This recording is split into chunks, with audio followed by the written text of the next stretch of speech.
तथापि तरुणातपं करुणया हरन्ति नृणाम् अभङ्गुरतनुत्विषां वलयिता शतैर्विद्युतां कलिन्दगिरिनन्दिनी तटसुरद्रुमालम्बिनी मदीयमतिचुम्बिनी भवतु कापि कादम्बिनी। रसगंगाधरस्य प्रथमानने उत्तमोत्तम काव्य विचारस्य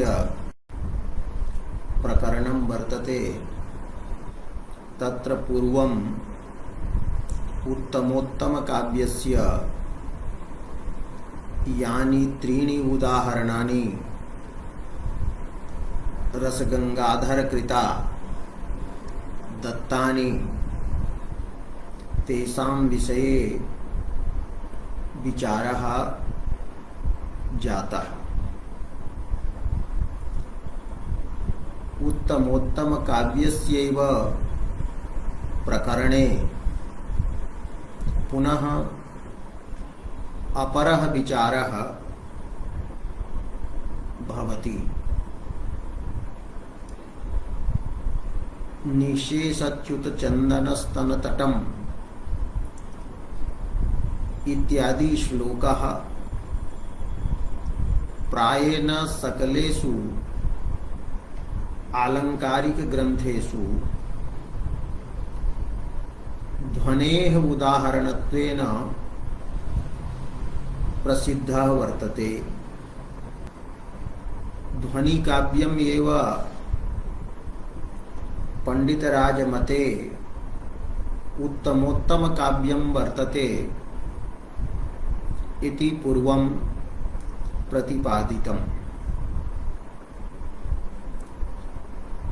निशेषच्युतचन्दनम्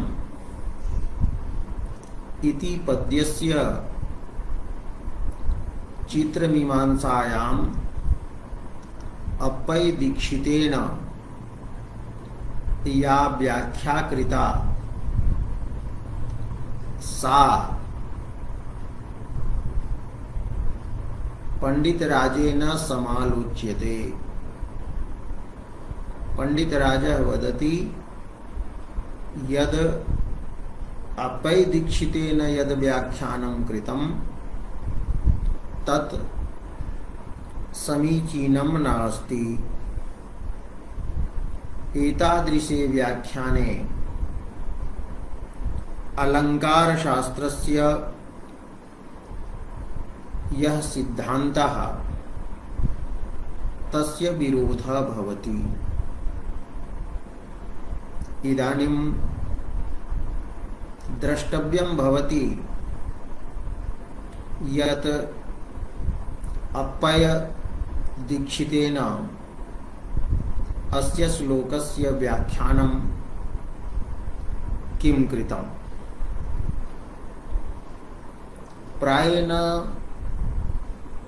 सर्वे साहित्यशास्त्रविदः जानन्ति यत् निशेषच्युतचन्दनं स्तनतटं निर्मिष्टरागोधरो नेत्रे दूरमनञ्जने पुलकिता तन्वी तवेयं तनुः मिथ्यावादिनी दूति बान्धवजनस्य अज्ञात पीडागमे वापिं स्नातुं इतो गतासि न पुनः तस्याधमस्यान्तिकम् इति पद्यं प्रसिद्धं वर्तते। अत्र प्रसंगः अस्ति काचन नायिका स्वनायकेन चिरं परित्यक्ता वर्तते। सा नायिका स्वसखीं दूतीं कृत्वा नायकम् अनुनेतुं प्रार्थनया नायकं स्वसमीपे आनेतुम् इच्छति। अतः सा ताम दूतिम नायक समीपे प्रेषयति। स्वकीयां सखीं दूती रूपेण नायक समीपं प्रेषयति। नायिका वदति, सखी मम नायकस्य समीपे त्वं गच्छ। तं संप्रार्थ्य विनयं कृत्वा अनुनयं कृत्वा मम पार्श्वे आनय। अहं तस्य वियोगेन दुःखिता अस्मि। दूती नायकस्य समीपं गतवती। सा दूती नायकेन उपभोक्ता। नायकस्य पिपासा शांता। इयमपि दूती हृष्टा। पुनः यदा दूती आगच्छति तदा नायिकां वदति, अहं भवत्याः नायकस्य समीपं नागच्छम् न गतवती, अपितु वापी या वर्तते दीर्घिका ताम वापीं स्नातुम् अहं गता। दूती वापी स्नानस्य व्याजं करोति। वापी स्नानेन संभोग चिह्नानि यानि सन्ति तानि नायिकातः सा गोप्तुम् इच्छति। ये अहं वापीं स्नातुं गता। तत्र संभोगस्य कानिचन चिह्नानि सन्ति। दूत्याः स्तनयोः यत् चन्दनं वर्तते तस्य चन्दनस्य च्युतिः जाता। चन्दनं प्रोञ्छितं यतो हि नायकेन स्तनयोः स्पर्शादिकं कृतं।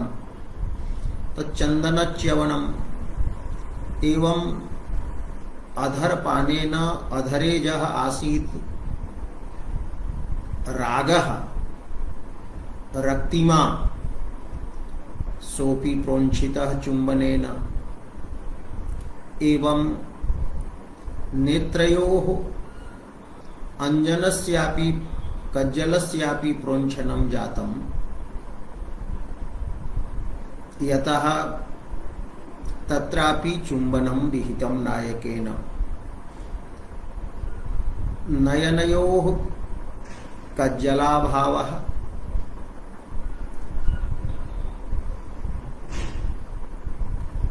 वक्षस्थलात् चन्दनस्य च्यवनम्। अधरे रागस्य प्रोञ्छनम्।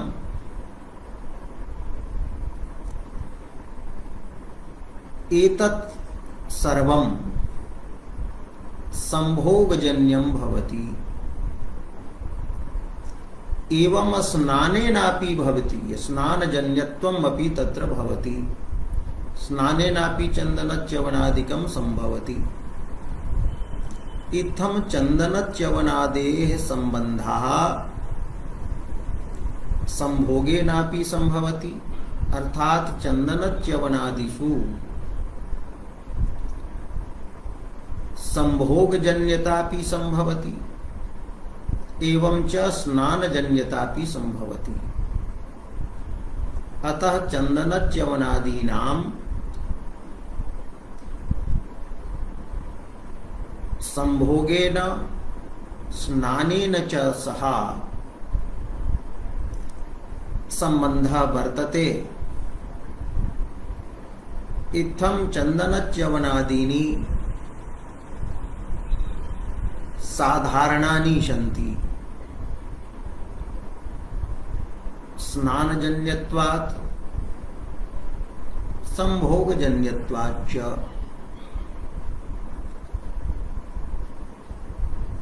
पुनः नायिकायाः शरीरे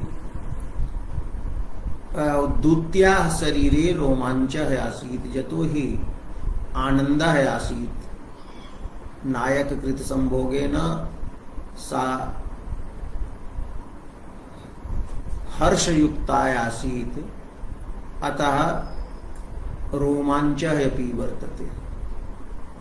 पुलकाः अपि सन्ति, तो रोमाञ्चस्यापि सम्बन्धः स्नाने न भवति। स्नाने यदा शैत्यम् अनुभूयते तदा शैत्यवशादपि रोमाञ्चः भवति, एवं आनन्दवशादपि रोमाञ्चः भवति। तो रोमाञ्चेऽपि साधारण्यम् अस्ति। रोमाञ्चस्य केनचित् एकेनैव सम्बन्धः नास्ति। अतएव रोमाञ्चादिभिः चन्दनच्यवनादिभिः प्रकरणवशात् दूत्याः अत्र संभोगः व्यज्यते। एवं चन्दनच्यवनादयः पदार्थाः ये साधारणाः सन्ति तेषामेव व्यञ्जकत्वम् अत्र वर्तते। नायिका दूतिं प्रति कथयति निःशेषच्युतचन्दनं स्तनतटम्। स्तनतटं तव कीदृशं वर्तते? तो निःशेषच्युतचन्दनं। निःशेषं यथा स्यात् तथा च्युतं प्रोञ्छितं चन्दनं यस्मात् तादृशं वर्तते। एवं निर्वृष्टरागः अधरः। तव अधरः निर्वृष्टरागः वर्तते। रागः यः वर्तते स निःशेषेण तत्र मृष्टः। रागस्य पूर्णतया शोधनं तत्र जातम्। एवं नेत्रे दूरमनंजने, तव नेत्रे अनंजने यस्तः, कज्जल रहिते यस्तः, दूरम अत्यंतम, केषाञ्चित् मते प्रांत भागे एव। तन्नयनयोः अत्यंतम कज्जलस्य अभावः अस्ति। और तव इयं तनु, एषा तनु, इदानीं या मया अनुभूयते सा तनुः तव शरीरं पुलकिता अस्ति। पुलकाः सञ्जाताः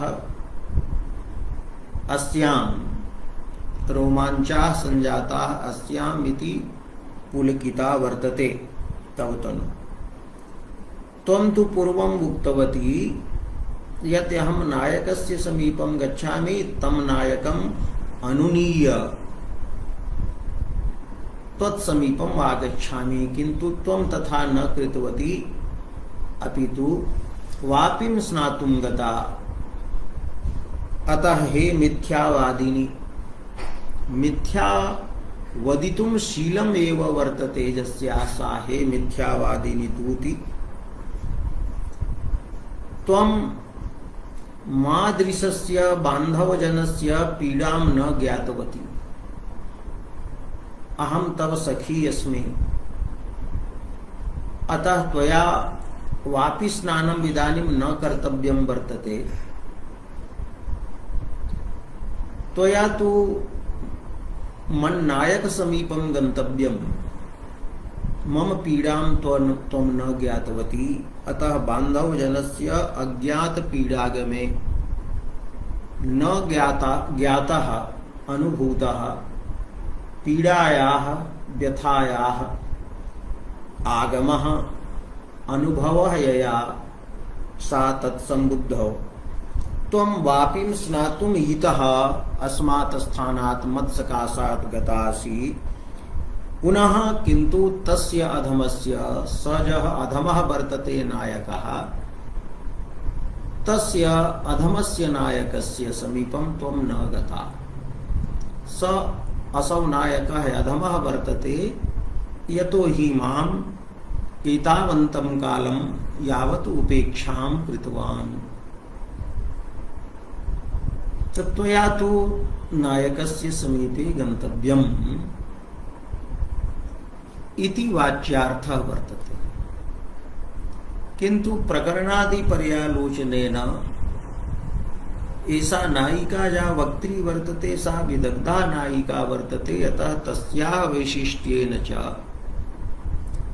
व्यङ्ग्यार्थः प्रतीयते यत् स नायकः अधमः अस्ति यतो हि स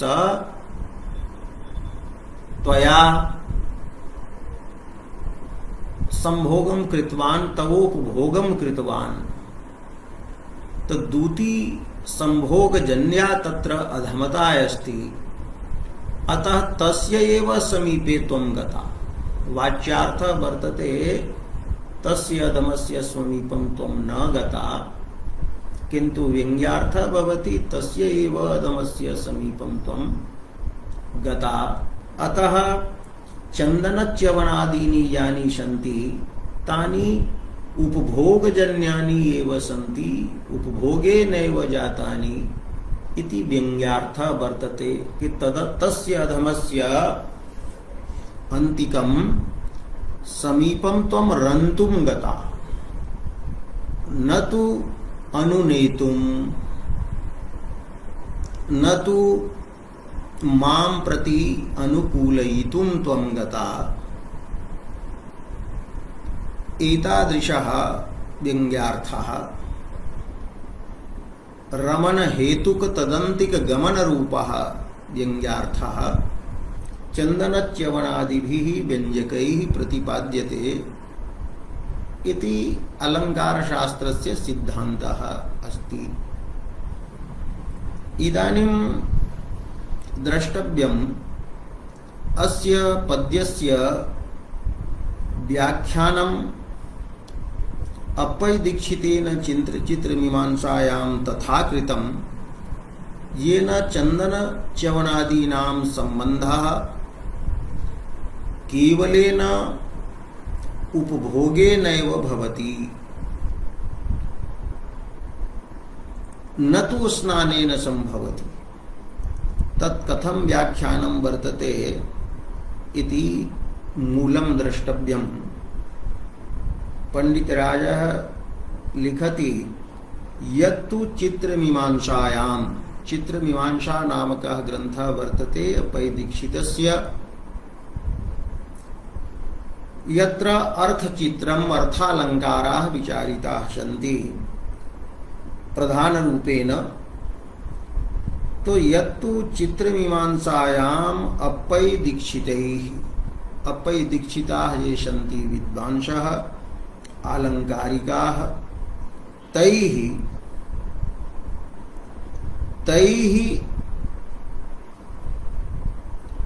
किं कृतं व्याख्यातं किं निशेषच्युत चन्दनम् इति पद्यं ध्वन्युदाहरण प्रसंगे व्याख्यातम्। चित्रमीमांसायाः प्रारंभे काव्यभेदाः प्रतिपादिताः सन्ति। तत्र ध्वनिकाव्यं यत् वर्तते तस्य उदाहरणरूपेण निशेषच्युत चन्दनम् इति पद्यं यदस्ति तत्पद्यं ध्वनेः उदाहरणस्य प्रसंगे व्याख्यातम्। किं व्याख्यातम् इति प्रतिपादयति।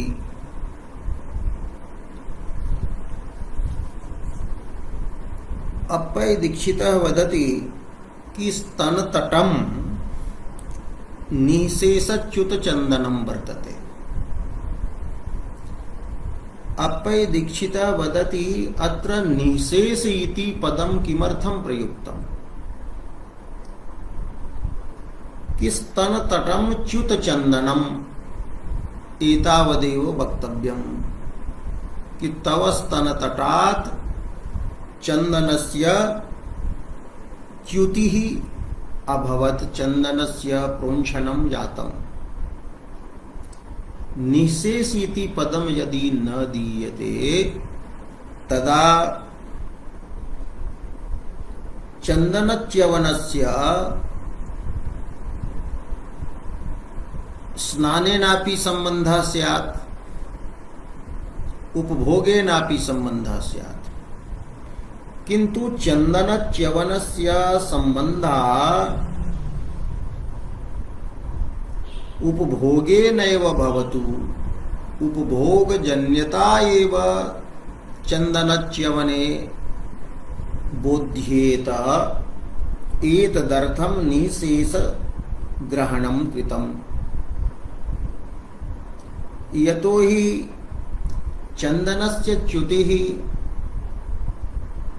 कारणांतरेणापि भवति कि उत्तरीयं नायिकायाः यत् वर्तते तो उत्तरीयस्य आकर्षणेनापि स्तनतटात् चंदनस्य च्युतिः भवति। तो उत्तरीयेन चंदनच्युतिः न जाता अपितु संभोगकृता एव वर्तते, एतदर्थं निःशेष पदं प्रयुक्तम्। उत्तरीयाकर्षणेन तु संपूर्णस्य चंदनस्य च्युतिः न भवति, चंदनस्य च्यवने प्रोंछने समग्रता निःशेषता न भवति। निःशेष शब्दस्य अर्थः समग्र रूपेण। तो लिख्यते उत्तरीयाकर्षेण चंदनच्युतिः अस्ति इति अन्यथा सिद्धि परिहाराय। चंदनच्युतेः अन्यथा अन्येन प्रकारेण अर्थात उत्तरीयाकर्षणेन या वर्तते सिद्धिः तस्याः सिद्धेः परिहाराय परित्यागाय निःशेष ग्रहणम्। चंदन च्यवने निःशेषता या वर्तते, समग्रता या वर्तते, तत्र उत्तरीयाकर्षणम् हेतुः नास्ति। पुनश्च निःशेषच्युत चंदनः स्तनः अथवा निःशेषच्युत चंदनः चंदनौ स्तनौ इत्येव न उक्तं, तत्र तट शब्दस्य ग्रहणं कृतम्। अत्र यदि स्नानेन स्तनाभ्यां चंदनस्य च्यवनं स्यात् तदा स्तनयोः भागान्तरात् अपि च्यवनं स्यात्, किन्तु चंदनच्युतिः या तव वर्तते सा तटे एव वर्तते, स्तनयोः एव तटे। स्तनयोः उपरि भागे एव चंदनच्यवनं जातम्, एतेन प्रतीयते स्तनयोः उपरि भागे एव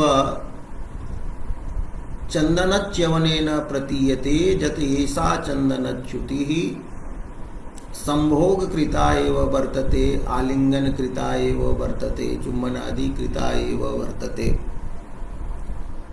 ततः चंदनच्युतेः स्नानसाधारण्य व्यावर्तनेन संभोगचिह्नोद्घाटनाय तटग्रहणम्। स्नानेन यदि च्युतिः स्यात् तर्हि समग्रयोः स्तनयोः चंदनस्य अभावः स्यात्, प्रोंछनं स्यात्, किन्तु तटभागे एव अस्ति, उपरि भागे एव चंदनं च्युतम, तो चंदनस्य एतत् च्यवनम आलिंगन कृतम एव वर्तते, नायकः त्वाम आलिंगितवान्, अतः स्तनयोः उपरि भागे एव चंदनस्य अभावः दृश्यते, शेषेषु भागेषु तु चंदनम यथावदेव वर्तते, अतः त्वं स्नातुं न गता अपितु उपभोक्तुम एव न त्वं नायक समीपं गता। ततश्च चंदनच्युते स्नान साधारण्य व्यावर्तनेन स्नानेन सह अपि संबंधात् यत् साधारण्यं वर्तते तस्य व्यावर्तनेन निषेधेन, और संभोगस्य चिह्नं यत् वर्तते तस्य उद्घाटनाय तटग्रहणं वर्तते। स्नाने ही सर्वत्र चंदनच्युतिः स्यात्, चंदनस्य च्यवनं स्नाने सति सर्वत्र भवेत्, तव तु स्तनयोः तटे उपरि भागे एव दृश्यते। अतः इयं स्तनयोः तटे उपरि भागे एव या वर्तते चंदनस्य च्युतिः सा आश्लेषकृता एव वर्तते। आलिंगनेनैव आश्लेषेनैव कृता जनिता अस्ति, जाता अस्ति। एवं तटग्रहणेन निशेष ग्रहणेन च अत्र ज्ञाप्यते यत् उपभोक्तुम एव त्वं गता, न तो स्नातुम। स्नानेन सह चंदनच्युतेः समग्रतायाः तत्रापि स्तनयोः तटे एव च्युतेः संभवः नास्ति।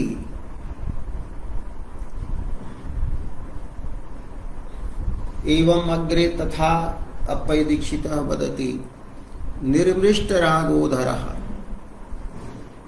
इत अधरे अधरोष्ठे रागस्य रक्तवर्णताया रक्तिम्नः अभावः भवितुम् अर्हति यदि तांबूल भक्षणे विलंब भवेत्। तांबूल भक्षणेन अधरे रागः भवति, तर्हि दूती वदेत् कि तांबूल भक्षणे विलंब जाता यतेव रागे अधरे रागः नास्ति।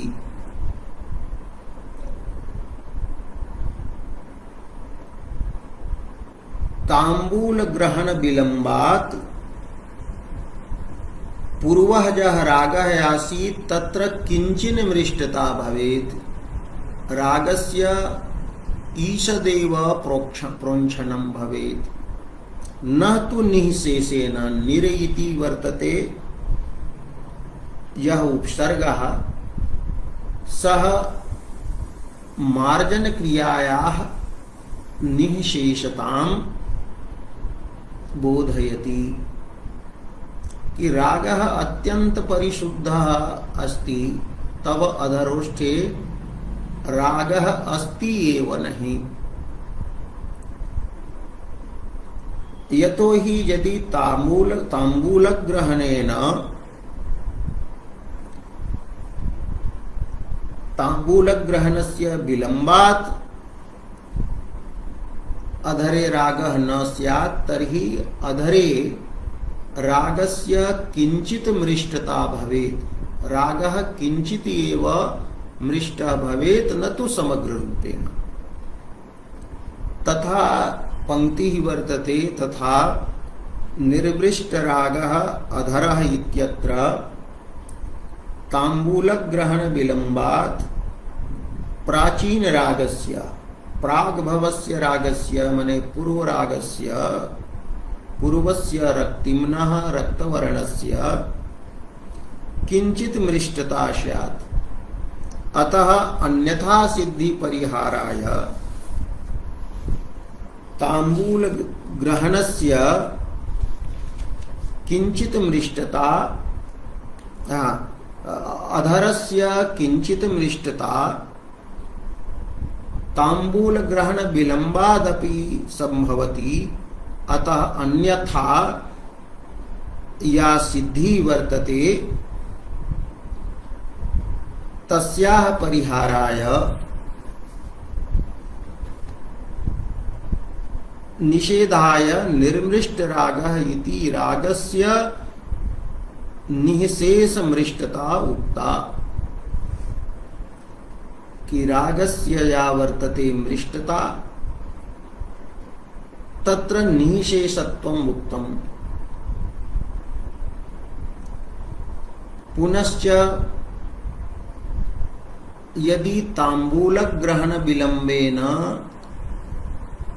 रागः प्रोञ्छितः भवेत् तदा उत्तरोष्ठः यः वर्तते तत्रापि रागः प्रोञ्छितः भवेत्, किन्तु उत्तरोष्ठे तु तव रागः तथैव वर्तते। अधरोष्ठे एव रागः निःशेषरूपेण प्रोञ्छितः मृष्टः। एतेन प्रतीयते कि नायकेन यत् चुम्बनं कृतं अधरपानं कृतं तो चुम्बन कृता एव पान कृता एव अधरोष्ठे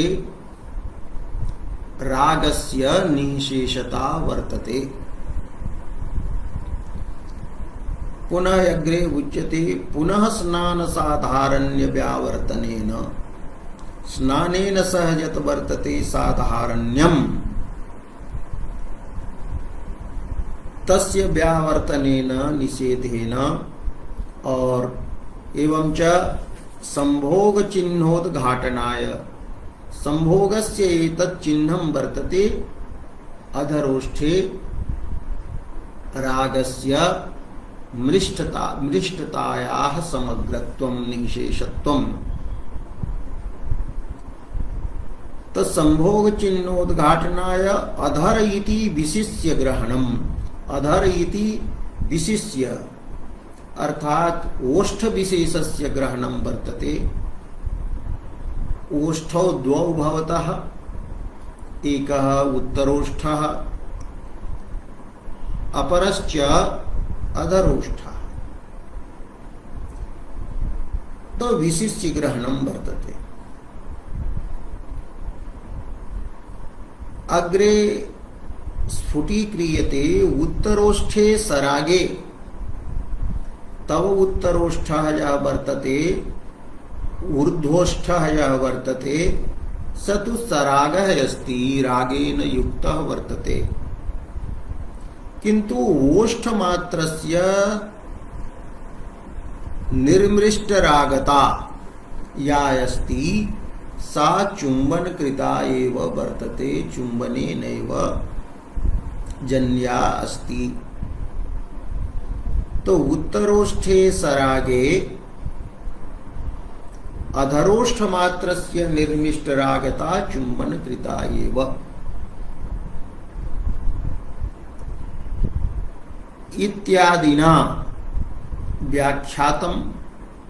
इत्यादिना पुनः यन्ते चित्रमीमांसायां पंक्ति वर्तते इदमपि ध्वनेः उदाहरणम् इत्यन्तेन संदर्भेण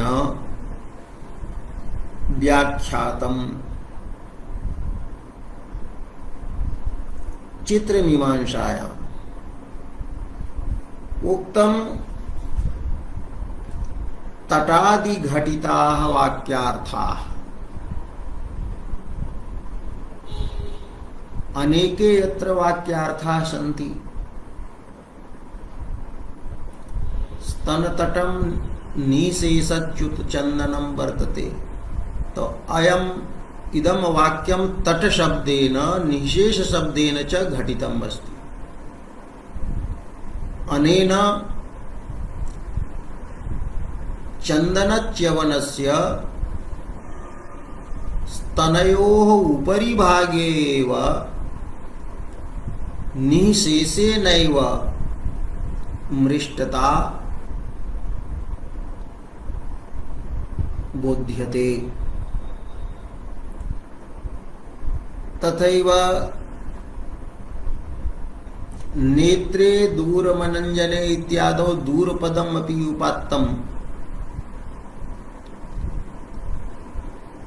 अतिशयेन अनंजने अस्तात् दूरपदं तत्र प्रयुक्तं वर्तते।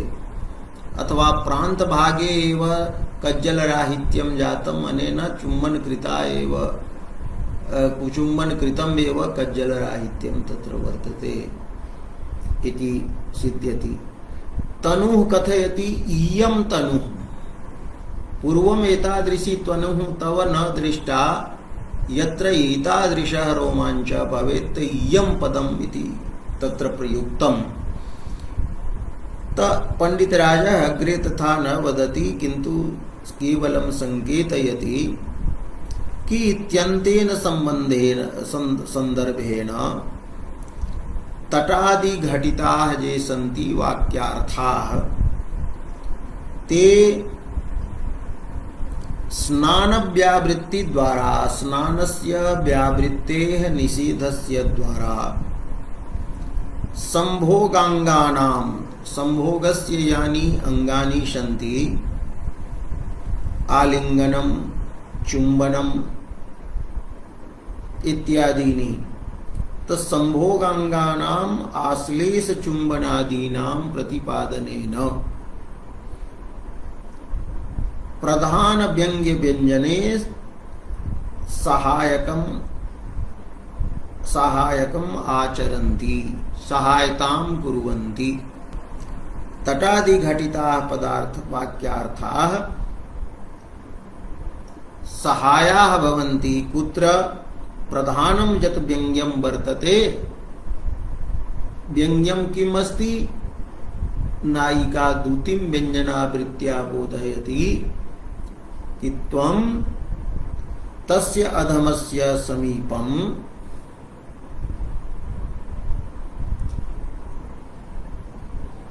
रन्तुम् एव गता इति यः व्यंग्यार्थः वर्तते, प्रधानं यत् व्यंग्यं वर्तते तस्य प्रधान व्यंग्यस्य व्यञ्जने एते तटादि घटिताः वाक्यार्थाः ये सन्ति ते तत्र सहायकम् आचरन्ति सहायतां कुर्वन्ति।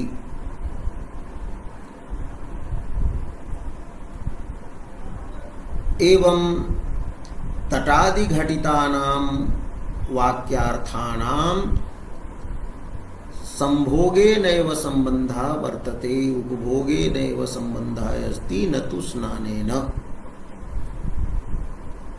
येषां तटादि घटितानां वाक्यार्थानाम् एवं असाधारण्यं वर्तते।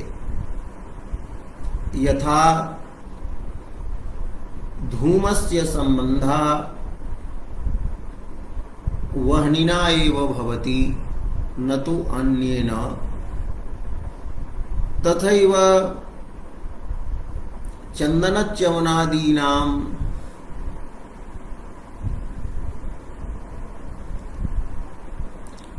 निःशेषेण मृष्टतादयः पदार्थाः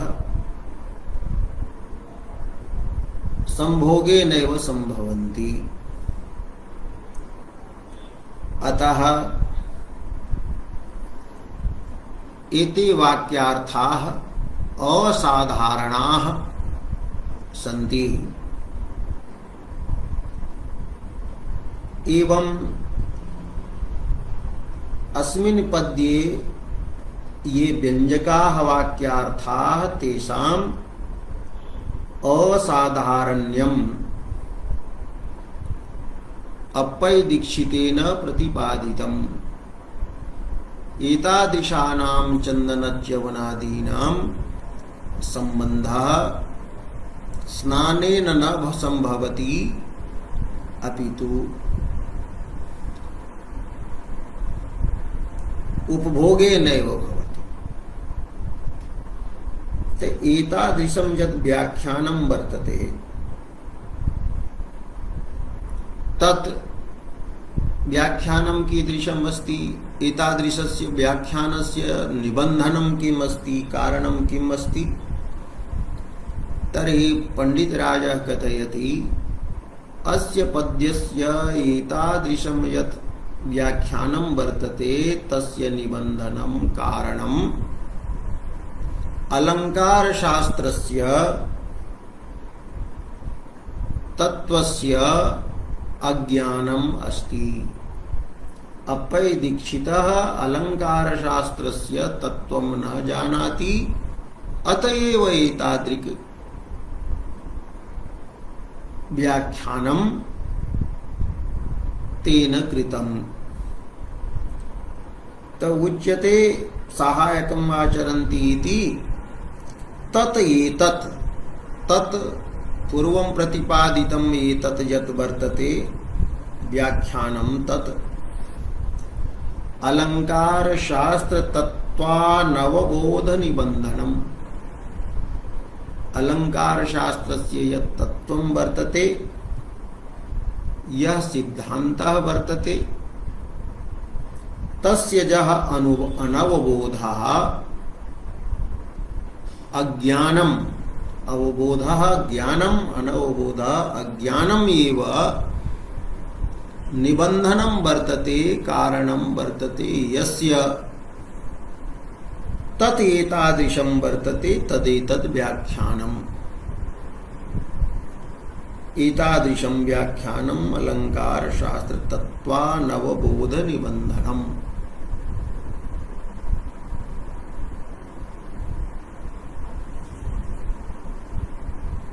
अप्पय दीक्षितः अलंकार शास्त्रस्य सिद्धान्तं न जानाति, अतएव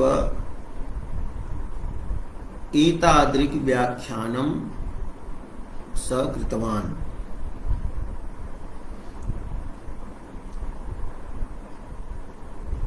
पुनः द्वितीयः हेतु प्रस्तूयते। यदि कथंचित् वदेत् कि अहम कथम न जानामि अलंकार शास्त्र सिद्धांतं भवान् एव जानाति किम्, तर्हि अग्रे प्रतिपाद्यते प्राचीन सकल ग्रंथ विरुद्धत्वात्। प्राचीनाः ये सकलाः ग्रंथाः सन्ति तत्र ग्रंथेषु काव्य प्रकाशस्य व्याख्यादिषु एतादृशं व्याख्यानं नास्ति। तत्र स्तनतटादि घटितानामपि वाक्यार्थानां साधारण्यम् एव प्रतिपादितं वर्तते, न तु असाधारण्यम्। तटादि घटितानामपि वाक्यार्थानां सम्बन्धः स्नानेनापि प्रतिपादितः, एवंच उपभोगेन संभोगांगेन चापि प्रतिपादितः अस्ति। प्राचीन सकल ग्रंथ विरुद्धत्वात्। प्राचीनाः ये सकलाः ग्रंथाः सन्ति तैः ग्रन्थैः विरुद्धम् एतद् व्याख्यानं वर्तते। पुनः उपपत्ति विरोधाच्च, उपपत्तेः सिद्धेः युक्तेः विरोधाच्च प्रमाणाभावाच्च। तर्हि उपपत्ति विरोधः अपि वर्तते। इत्थं व्याख्यानस्य अनौचित्यस्य कारणं वर्तते प्राचीन सकलालंकारिक सिद्धान्तैः विरोधः उपपत्ति विरोधश्च।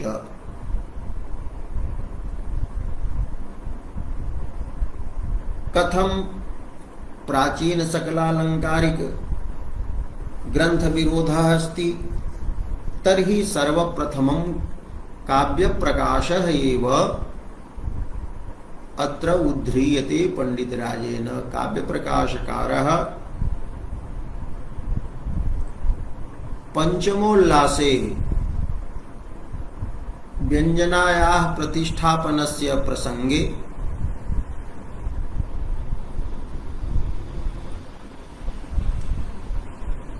अनुमाने व्यंजनायाः अंतर्भावस्य खंडनस्य प्रसंगे उक्तम् यत् यानि यत्र चन्दनच्यवनादीनि सन्ति तानि कारणान्तरतोऽपि भवन्ति। तो काव्य प्रकाशस्य एषा पंक्ति वर्तते तदेव पंडितराजेन उद्ध्रियते। तथा ही पंचमोल्लासे निःशेष इत्यादौ गमकतया व्यंजकतया यानि चन्दनच्यवनादीनि उपात्तानि सन्ति गृहीतानि सन्ति तानि कारणान्तरतोऽपि भवन्ति, अन्यस्मादपि कारणात् भवन्ति। यतः यस्मात् कारणात् यतश्च अत्रैव अस्मिन्नेव निशेषच्युत इति पद्ये स्नानकार्यत्वेन उपात्तानि कि स्नानकार्यत्वेनापि चन्दनच्यवनादीनि यत्र कथितानि सन्ति न तु संभोगकार्यत्वेन कथितानि सन्ति। तो उपभोगस्यैव कार्याणि यत्र चन्दनच्यवनानि सन्ति न तु स्नानस्य कार्याणि सन्ति इति विवक्षितम् अत्र नास्ति। कविः अस्मिन् काव्ये अस्मिन् श्लोके चन्दनच्यवनादीनां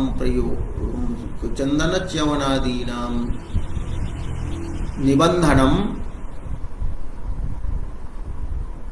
एतद् बोधयितुं करोति यत् एतानि स्नानेनापि सम्भवन्ति। अतएव वक्त्री नायिका या वर्तते सा विदग्धा अस्ति, चतुरा अस्ति।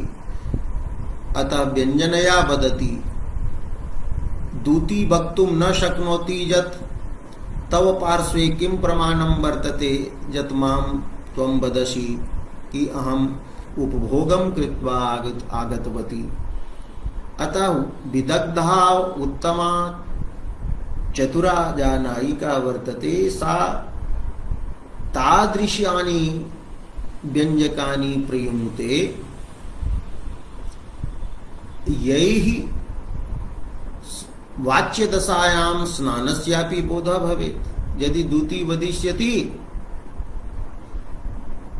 त्वं मां कलङ्कयसि तदा स कथयिष्यति मया तु स्नानत्वेन उक्तानि कि त्वं तु वञ्चितवती स्नानं कर्तुं गता अत एव एतादृशानि चन्दनच्यवनादीनि जातानि।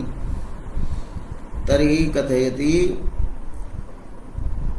कारणान्तरतोऽपि भवन्ति यतश्च अत्रैव स्नानकार्यत्वेन उपात्तानि इति न उपभोगे एव प्रतिबद्धानि। उपभोगे एव प्रतिबद्धानि सम्बद्धानि चन्दनच्यवनादीनि न सन्ति इति अस्मात् कारणात् अनैकान्तिकानि सन्ति। अनैकान्तिकानि सन्ति, साधारणानि सन्ति। एतादृशैः चन्दनच्यवनादिभिः उपभोगस्य अनुमानं कर्तुं न शक्यते। यतो हि अनुमाने शुद्ध हेतु अपेक्षितः। अत्र चन्दनच्यवनादीनां स्नानेनापि सम्बन्धः अस्ति एवं च उपभोगेनापि वर्तते। अतः चन्दनच्यवनादिभिः दूत्याः उपभोगः अत्र अनुमातुं न शक्यते।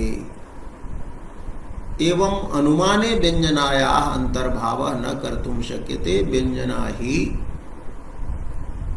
ये व्यंजकाः भवन्ति ते साधारणाः भवन्ति, किन्तु अनुमापकाः ये हेतवः भवन्ति, लिंगभूताः ये भवन्ति धूमादयः, ते तु असाधारणाः भवन्ति। लिंगरूपाणां धूमादीनां सम्बन्धः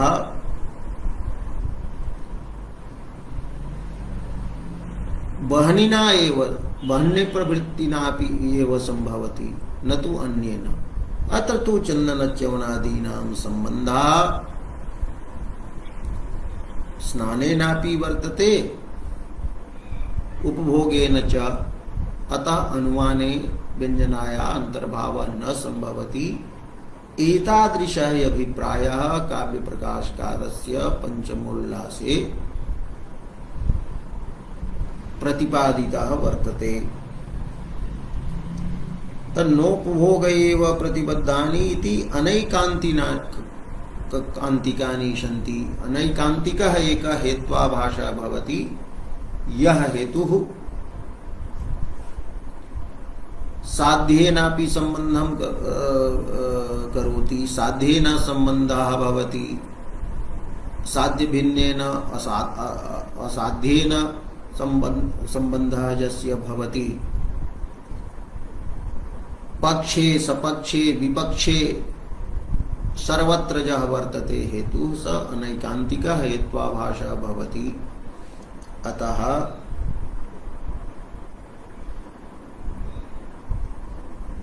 व्यंजकानां साधारण्यम् एव गुणः वर्तते। व्यंजकानां साधारण्यम् एव व्यंजकान् अनुमापकेभ्यः व्यावर्तयति, पृथक् करोति। व्यंजकस्य अनुमापकस्य च मध्ये कः भेदः? तर्हि वक्तुं शक्यते व्यंजकः साधारणः भवति, अनुमापकस्तु असाधारणः भवति। तन्नोपभोग एव प्रतिबद्धानि इति अनैकान्तिकानि इति काव्यप्रकाशकृता उक्तम्। अतः आलंकारिक सकलालंकारिक ग्रंथ विरुद्धत्वं प्रतिपादितं। तत्र सकलालंकार ग्रंथेषु काव्यप्रकाशः यः वर्तते मूर्धन्यः तस्यैव मतं स्थापितम्। तो काव्यप्रकाशकारः अत्र तटादिघटितानामपि चन्दनच्यवनादिरूपाणां वाक्यार्थानां साधारण्यं प्रतिपादयति। भवान् तु अपैदीक्षितः असाधारण्यं प्रतिपादयति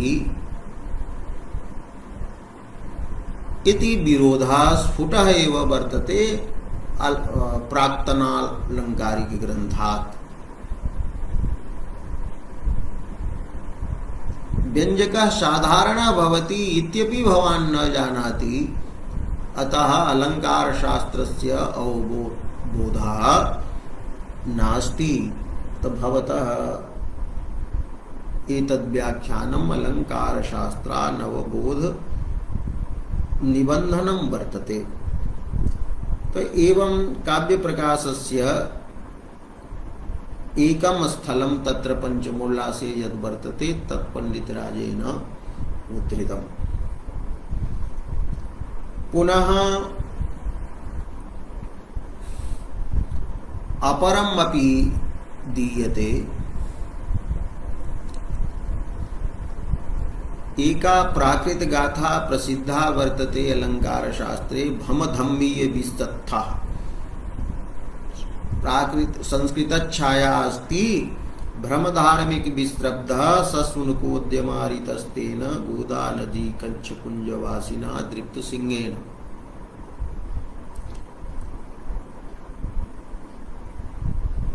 अत्र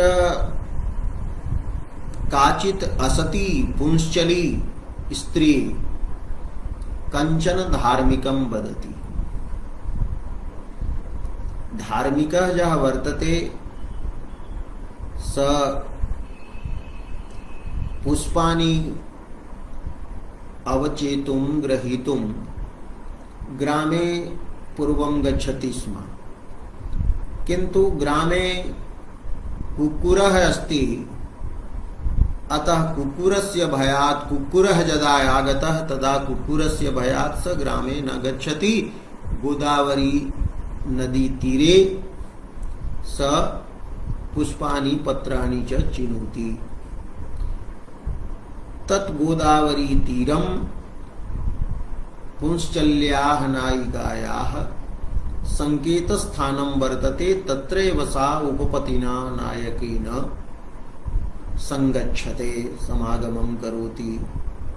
धार्मिकः यदा आगच्छति तदा तत्र विघ्नः भवति, संकेतभङ्गः भवति। किञ्च धार्मिकः तद्रमणीयं स्थानं पुष्प तच्छाखा दीनां त्रोटनेन विच्छायं सौन्दर्यरहितं करोति, अतः सा पुंश्चली धार्मिकं भीषयितुं भाययितुं वदति कि भ्रम धार्मिक विश्रब्धा, हे धार्मिक विश्रब्धा त्वं भ्रम, विश्वासयुक्तः निर्भयः सन् भ्रम, यतो हि स शुनकः स स्वाजः कुक्कुरः वर्तते ग्रामे, स अद्य तेन मारितः, केन तेन दृप्तसिंहेन, स दृप्तः सिंहः वर्तते, अतीव गर्वितः वर्तते, निर्भीकः वर्तते, तेन सिंहेन स हतः। यः सिंहः गोदावरी कच्छ निकुंजवासिना, गोदावर्याः कच्छ निकुंजे स निवसति।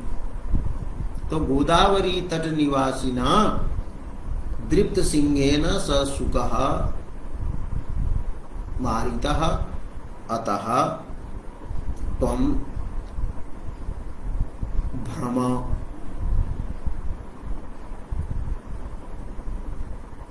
इति वाच्यार्थः वर्तते। अत्र आनन्दवर्धनः ध्वन्यालोके उक्तवान् यत् अत्र ग्रामे कुक्कुरनिवृत्त्या धार्मिकस्य भ्रमणं विहितं वर्तते। तो वाच्यार्थः वर्तते भ्रमण विधि रूपः, किंतु व्यंग्यार्थः यत्र वर्तते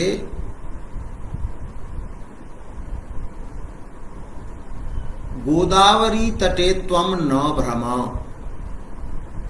यतो हि तत्र सिंहः अस्ति। यदि त्वं कुक्कुरात् बिभेषि तर्हि सिंहात् अवश्यमेव भेष्यसि, अतः व्यंग्यार्थः भवति गोदावरी तटे न भ्रम। तो आनन्दवर्धनेन उक्तम् अत्र वाच्यः वर्तते विधिरूपः, व्यंग्यः वर्तते निषेधरूपः। एवं वाच्य व्यंग्ययोः अत्र विधि निषेध रूपतया प्रकाशान्धकारवत् भिन्नता वर्तते इति प्रतिपादितम्। किंतु ध्वन्यालोके यह ध्वनि सिद्धान्तः स्थापितः व्यंजनात् प्रतिष्ठापिता सा व्यंजना महिम भट्टेन व्यक्ति विवेके काव्यानुमाने प्रवेशिता कि काव्यानुमिति ही एव ध्वनि इति उक्तम। तो व्यंजनायाः अंतर्भावः अनुमाने कृतः। पुनः काव्य प्रकाशकारः यः वर्तते स पंचमोल्लासे व्यंजनायाः अनुमाने अंतर्भावम् खंडयति कथयति व्यंजनायाः अंतर्भावः अनुमाने नैव संभवति। यतो हि अनुमाने यत् साधनं भवति, यह हेतु भवति, स तु असाधारणः भवति। किंतु व्यंजनायां जब व्यंजकः हेतु भवति, स तु साधारणः भवति। तत्र महिमभट्टेन यदुक्तं कि गोदावरी तटं भीरुभ्रमणा योग्यम भय कारण सिंहवत्वात्। भय कारणं सिंहः अत्र वर्तते, तस्मात् अनुमीयते गोदावरी तटरूपः यः पक्षः वर्तते तस्मिन् पक्षे अनुमीयते यत् अत्र भीरुभ्रमणस्य योग्यता नास्ति, अर्थात त्वम् अत्र न भ्रम। एवं सिंह सद्भावः यः वर्तते स तत्र अनुमापक हेतु रूपेण लिंग रूपेण